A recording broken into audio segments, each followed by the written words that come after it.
I was brushing my teeth when my phone started vibrating on the sink.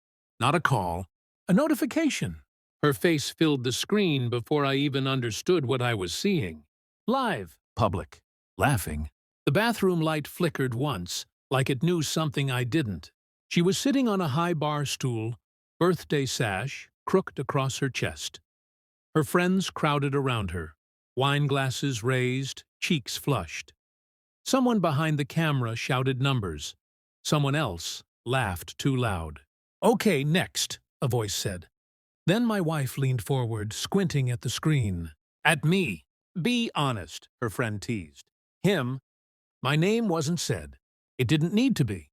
She tilted her head, pretended to think. Made a little face like she was being generous. 3 out of 10, she said, then shrugged. Maybe on a good day. The room exploded with laughter. My toothbrush slipped from my mouth and hit the sink. Foam dripped down my chin. I didn't wipe it away. 3 out of 10. I watched her smile widen, drunk on approval. I watched her forget I existed, except as a joke. A safe target. Something she could discard publicly because she thought I wouldn't see. My chest didn't tighten. It hollowed. I ended the stream with my thumb hovering over nothing. I didn't comment. I didn't react. I didn't give them the satisfaction of a moment. Instead, I opened my profile. Relationship status. Married. I stared at the word longer than I should have. Then I changed it. Single. No explanation. No post. Just the quiet digital equivalent of pulling a chair out from under someone mid-laugh. I set the phone down and rinsed my mouth. The mirror showed a man who looked calm. Almost bored. 10 seconds passed. Then the phone lit up again. One call. Declined. Another. Declined. A message preview slid across the screen. "Wait, what did you just do?" I didn't open it. The third call came from a number I recognized. One of her friends. The loud one. The one who laughed first. I let it ring. The stream was still live. I could imagine it. The sudden hush. The confused looks. My wife glancing at her phone. Smile faltering as reality crept in through the cracks of her performance. I sat on the edge of the bed and finally opened the live again. She was frozen now. Eyes darting. Someone whispering in her ear. "What?" she said, laughing too fast. "No, he wouldn't." Her phone buzzed in her hand. I watched her face change. That was the moment she realized something had shifted. And this time, she wasn't the one in control. I didn't answer any of the calls.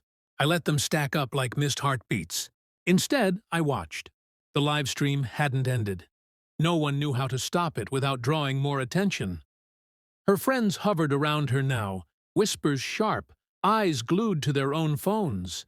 My wife kept smiling. That same practiced smile she used when something slipped out of her control. But her hands were shaking. She looked down at her screen again. Refreshed my profile. Once, twice, single. Her laugh cracked. Just a little. "Guys, it's nothing," she said, voice too high. "He's being dramatic." Dramatic.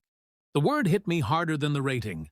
I thought about the nights I sat quietly while she scrolled beside me. The way she critiqued men on reality shows like they were products. The way she stopped touching me months ago, but still expected loyalty like it was automatic. This didn't start tonight. Tonight was just when she forgot I was watching.